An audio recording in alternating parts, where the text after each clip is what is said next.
I never expected that a burst pipe would dismantle the life I had so carefully constructed. My world was one of straight lines and quiet order, a fortress of solitude built not of stone, but of routine. I was a graphic designer, a man who found comfort in the clean geometry of vectors and the predictable hex codes of a color palette. My apartment was a reflection of this. Books arranged by spine color, coffee mugs hanging in perfect alignment, a silence broken only by the hum of my computer and the distant pulse of the city. It was a safe life, a lonely life, and from my perfectly curated observation post, I watched him. Liam lived across the hall. He was the antithesis of my ordered existence, a force of gentle chaos I could only admire from a distance. He was an architect, but he had the hands of a man who built things, not just designed them. Calloused, capable hands.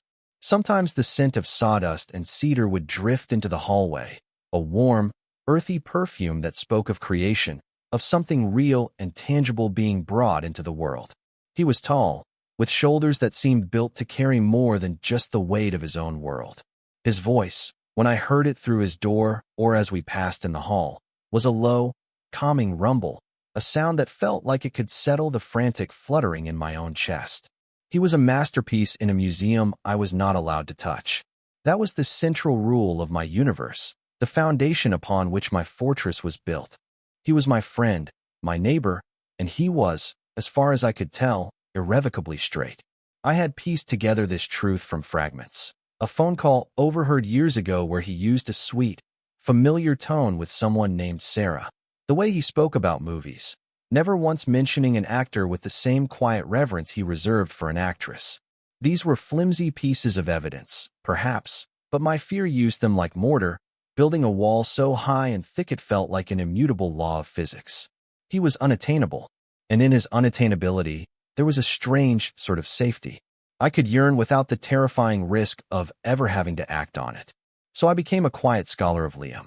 My admiration was a secret, a collection of moments cataloged only in the privacy of my own mind. I knew the rhythm of his footsteps, the heavy tread after a long day at a construction site, the lighter, quicker pace when he was heading out on a Saturday morning. I knew he made coffee at 7 o'clock every morning because the rich, dark scent would slip under my door like a phantom invitation.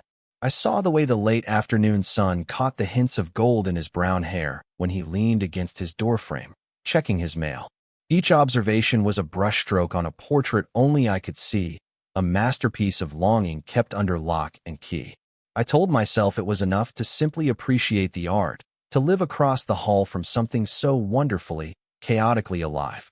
I told myself I didn't need to own it, or even touch it. It was a lie, of course, but it was a comfortable one. The storm that broke my world arrived on a Tuesday. It was a biblical deluge, rain hammering against the windows and sheets, the wind howling a mournful, angry song. I was working late, lost in the blue glow of my monitor, when I heard the sound.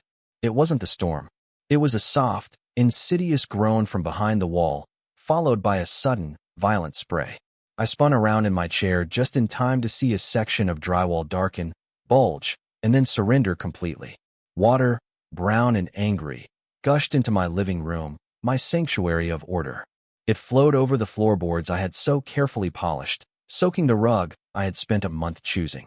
The straight lines of my life were dissolving into a murky, chaotic puddle.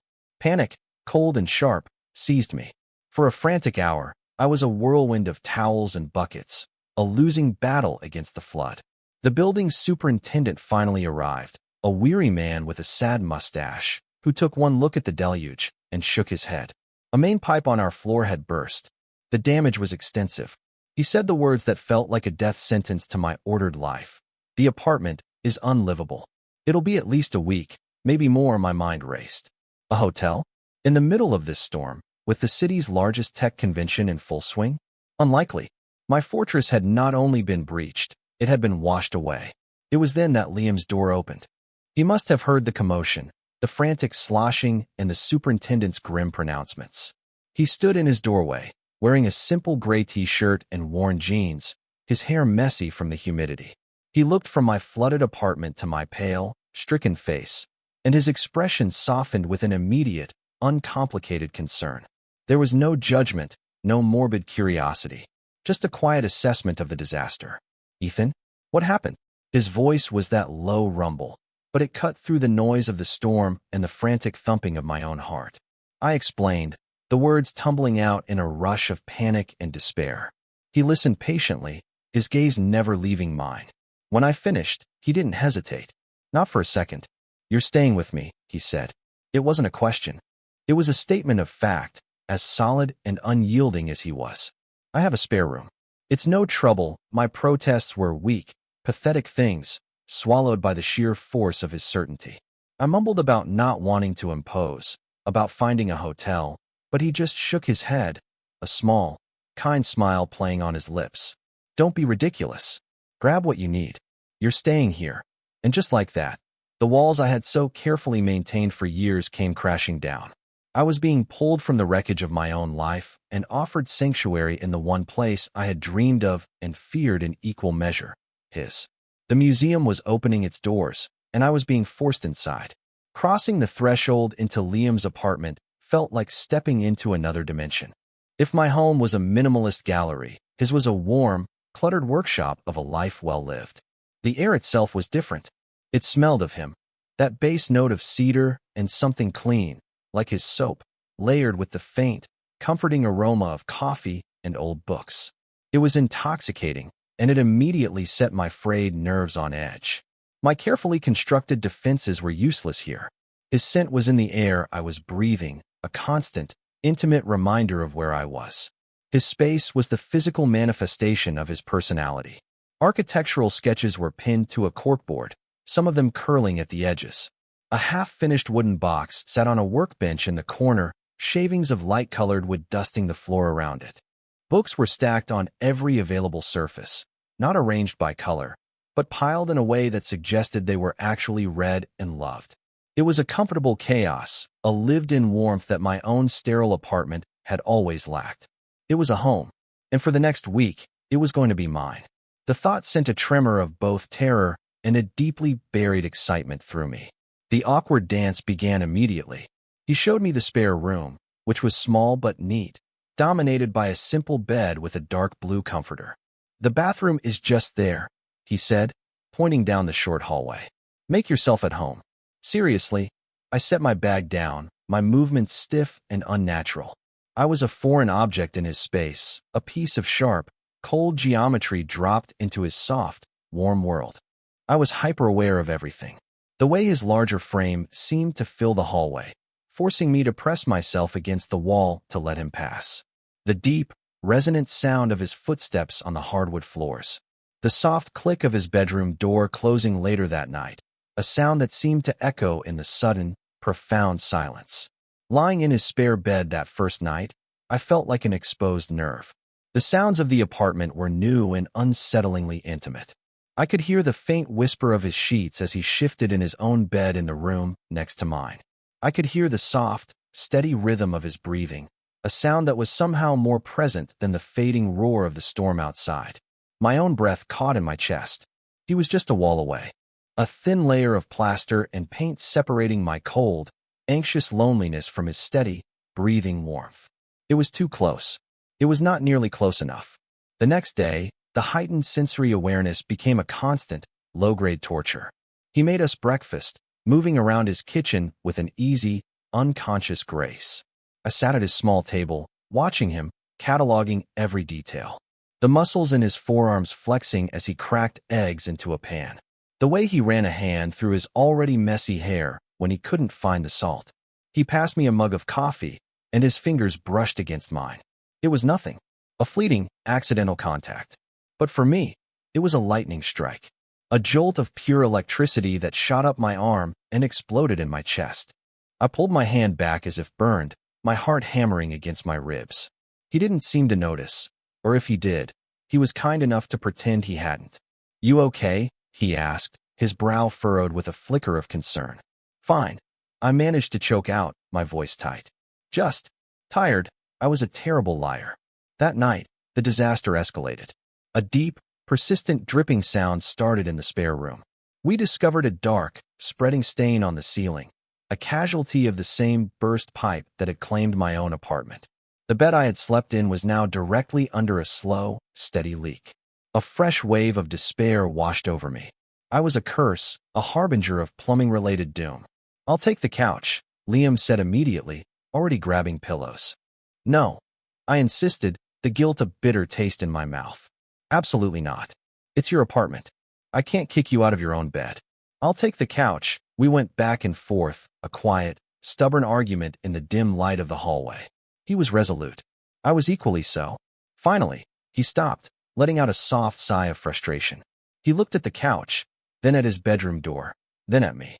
A strange, unreadable expression crossed his face. "It's a king-sized bed, Ethan," he said, his voice softer now, almost hesitant. It's big enough for both of us. If you're comfortable with that." He tried for a casual smile, but it didn't quite reach his eyes. "We can build a pillow wall. A demilitarized zone." My breath hitched. Share a bed with him? The thought was both terrifying and so intensely desired that it made me dizzy. My mind screamed no, that this was crossing a line, that this was a new, unbearable level of proximity. But my heart, that traitorous organ, whispered yes. It was in that moment, in the charged silence of the hallway, that the first crack appeared in his confident facade. He started, rubbing the back of his neck, a gesture I'd never seen him make before. "To be honest, I hate sleeping alone. Haven't gotten used to it since Amy and I broke up." The name hung in the air. Amy. So there had been a recent someone. The wall I had built around him, the one labeled unattainable, seemed to crumble a little. He was single. He was vulnerable. He was admitting something small and human and lonely, and it shattered the perfect, untouchable image I had of him. It made him real, and it made the thought of lying next to him in the dark an agony of possibility. "Okay," I heard myself say, the word a faint whisper. "Okay." Lying in his bed was an exercise in controlled terror. The space, which had seemed so vast when he'd suggested it, now felt impossibly small. He was a furnace of heat beside me, a living, breathing presence that consumed all the air in the room. I lay on my designated side, ramrod straight, my muscles coiled so tightly they ached. I could smell the clean, fresh scent of his laundry on the sheets, mingled with that deeper, personal scent that was uniquely his. The rain had started again, a soft, rhythmic patter against the window pane, but it was drowned out by the frantic, roaring percussion of my own pulse in my ears.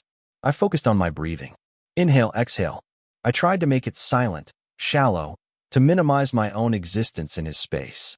I was acutely aware of every subtle shift in the mattress, every soft rustle of the comforter as he settled in beside me. He had kept his promise and built a small wall of pillows between us, but it felt like a ridiculously flimsy barrier against the sheer magnetic pull of his proximity.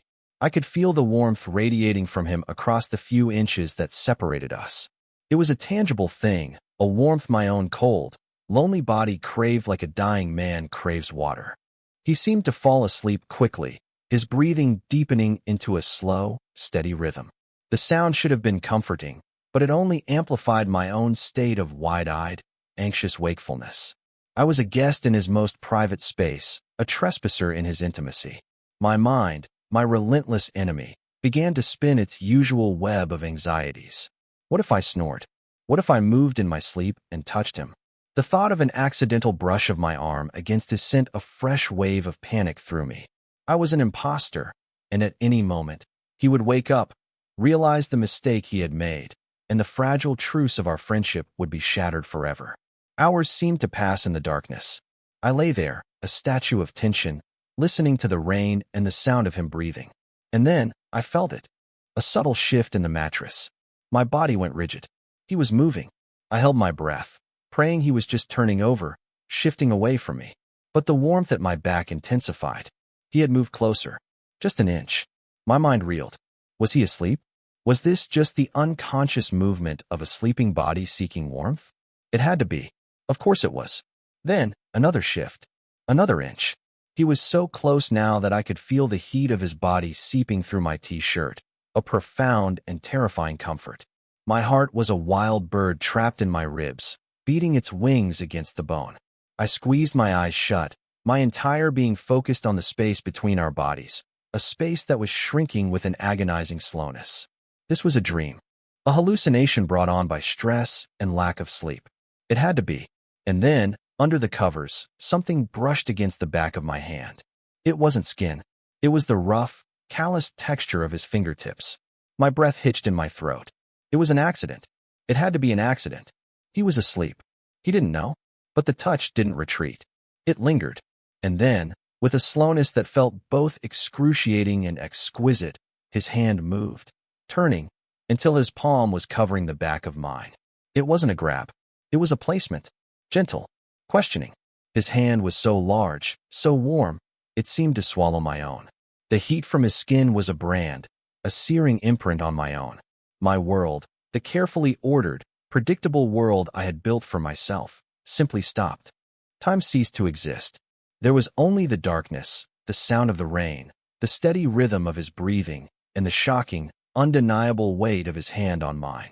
And then, with an impossible, deliberate tenderness, his fingers slowly, carefully, began to lace with mine. My fortress didn't just crumble. It was obliterated. Every wall, every defense, every carefully reasoned argument for why this could never happen, vaporized in an instant. There was no order here. There was only this. This terrifying, beautiful chaos.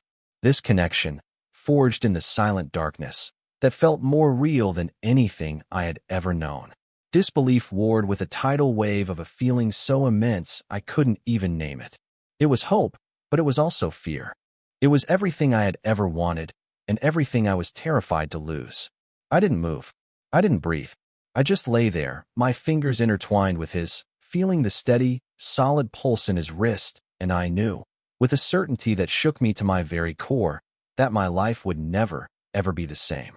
I woke to the pale, gray light of dawn filtering through the blinds. For a disoriented moment, I didn't know where I was. Then the memories of the night before came rushing back, a dizzying flood of sensation and emotion. I turned my head slowly. He was still asleep, lying on his side, facing away from me. The pillow wall was a disheveled mess, and our hands, which had been so firmly clasped, were now apart. A cold dread, sharp and immediate, replaced the lingering warmth of the memory.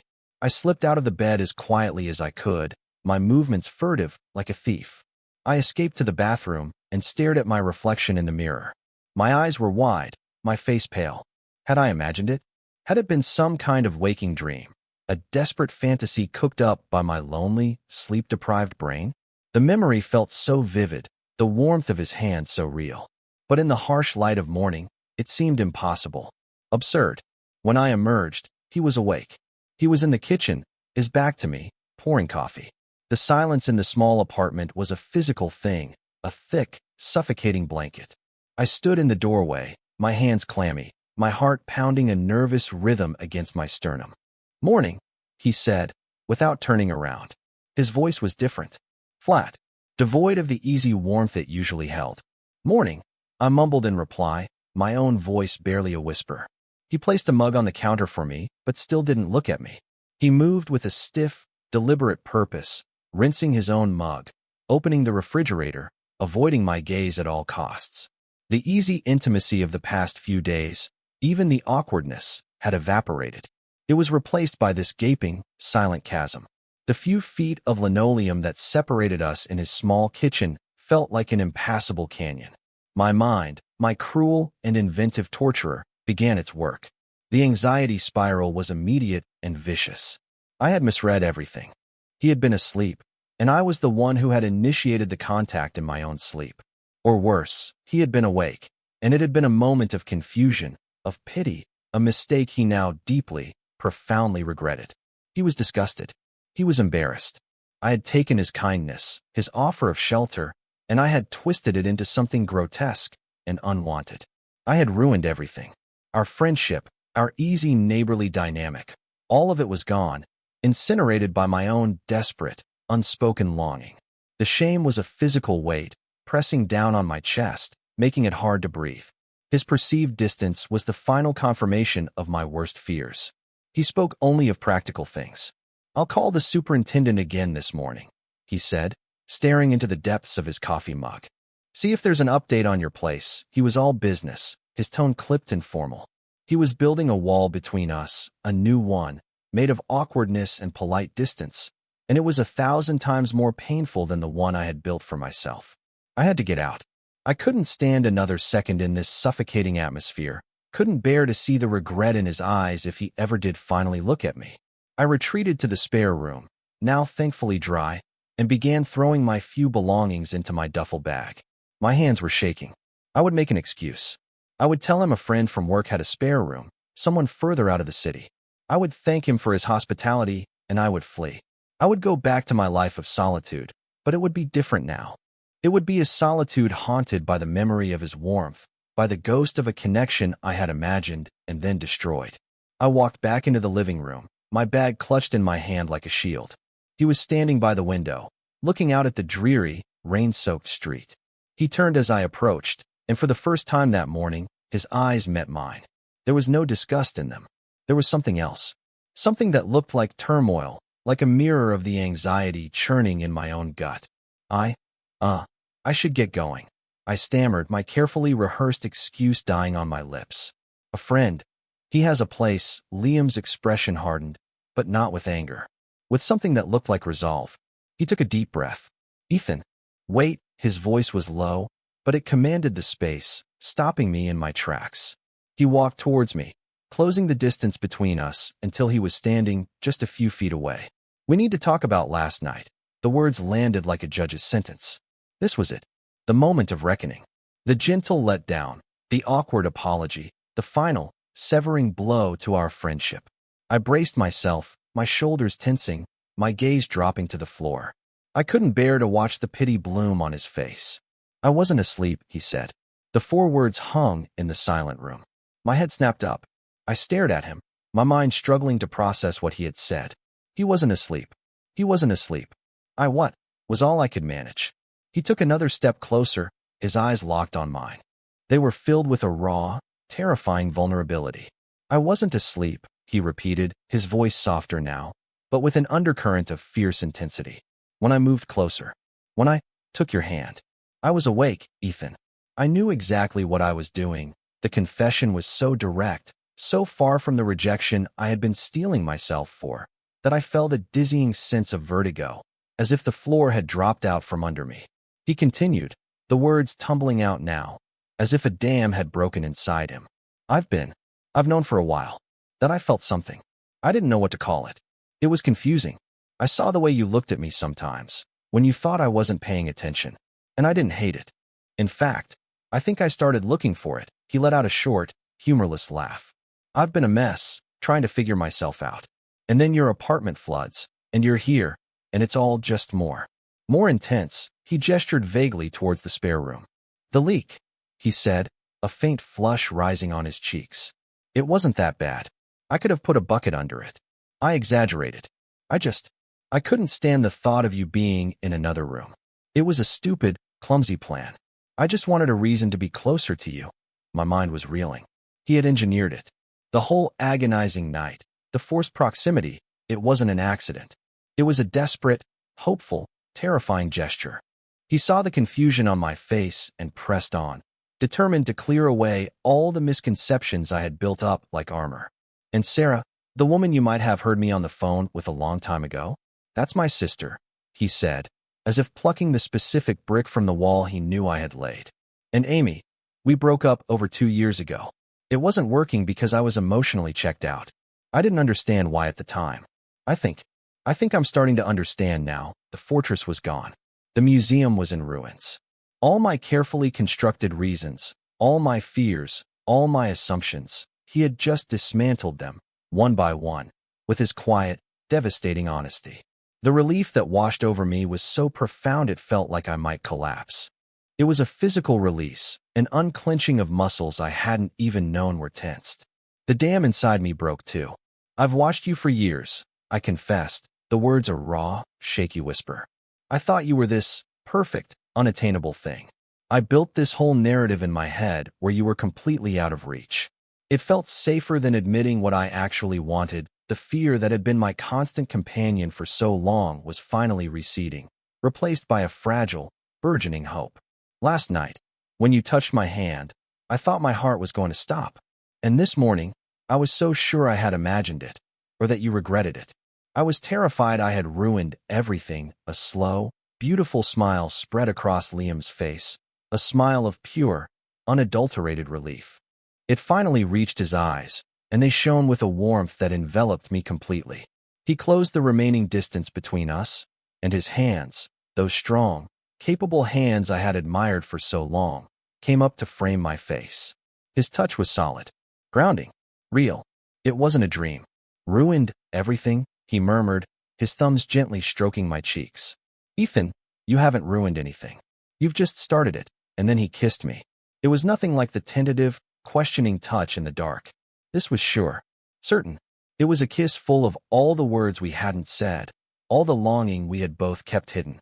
It was deep and searching and full of a profound, shared relief. It wasn't the chaos I had feared.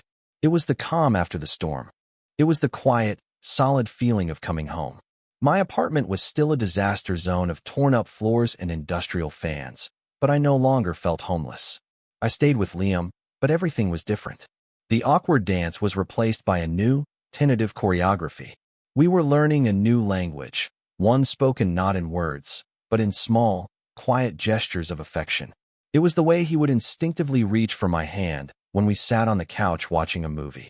It was the casual warmth of his arms slung around my shoulders as we waited for the coffee to brew in the morning. The charged proximity that had once been a source of such intense anxiety now felt like a comforting embrace. His apartment, once a foreign territory, began to feel like my own. My toothbrush appeared in the holder next to his. A few of my books found their way onto his crowded shelves, fitting in perfectly with his comfortable chaos. We were mapping the new terrain of US, and every discovery was a quiet thrill. We fell into a rhythm of deepening intimacy, a montage of domestic moments that felt more profound than any grand, romantic gesture. We cooked dinner together, our bodies brushing past each other in the small kitchen with an easy familiarity. I learned that he hummed, a low, tuneless rumble, when he was concentrating on chopping vegetables. He learned that I couldn't sleep without the window cracked open, even on cold nights. I told him about my anxieties, about the fortress of order I had built to keep the world at bay. He told me about his own insecurities, about the pressure he felt to live up to the image of the strong, capable man everyone saw, and the loneliness that came with it. We were two solitary islands that had, through a cataclysmic flood, suddenly found a bridge between them. The space that had once separated our lives was now the very thing that connected them. His presence was a constant, calming anchor in my life. The low rumble of his voice became my favorite sound. The scent of cedar and coffee became the smell of home. My life, which had once been a collection of straight lines and sharp angles, was now filled with soft curves and warm, overlapping colors. One evening, about a week later, as we were getting ready for bed, the absurdity of our beginning struck me. The sheer panic and terror of that night now seemed like a distant, almost comical memory. We climbed into his bed, the bed that was now our bed, and as I settled onto my side, he propped himself up on an elbow, a mischievous grin playing on his lips. "Are you sure you don't want the middle?" he asked, his voice laced with gentle, teasing humor. I laughed, a real, uninhibited laugh that felt like it came from a part of me that had been dormant for years. It became our joke, a loving callback to the night the world had tilted on its axis. It was a reminder of the fear, but also of the incredible, terrifying leap of faith we had both taken in the dark. It was the foundation stone of our story. Now, weeks later, my apartment is almost repaired. The new floors are in, the walls are freshly painted. It looks just as it did before, a space of clean lines and quiet order. But it feels different. It no longer feels like a fortress. It feels like a place I can leave, a place I can come back to. My home is no longer defined by four walls, but by the person who waits for me across the hall. I often think about the man I was before the flood, the man who lived his life like a curator in a museum of his own making, admiring life from behind velvet ropes, terrified to touch anything for fear of breaking it. He was safe in his solitude, but he wasn't living. Liam didn't just break down the door to my carefully ordered world. He took my hand and led me outside. He showed me that the chaos I feared so much was just life, in all its messy, unpredictable, beautiful glory. He taught me that vulnerability isn't a weakness to be hidden away. It's the price of admission. It's the currency of connection. That night, lying in the dark, feeling the warmth of his hand in mine, I was more vulnerable than I had ever been in my life. And I had never felt stronger. The risk was terrifying, but the reward is this. The quiet joy of waking up next to him. The simple comfort of his presence. The profound peace of knowing I am no longer just an observer. I am a participant, finally living in the masterpiece, no longer just admiring it from a safe, lonely distance.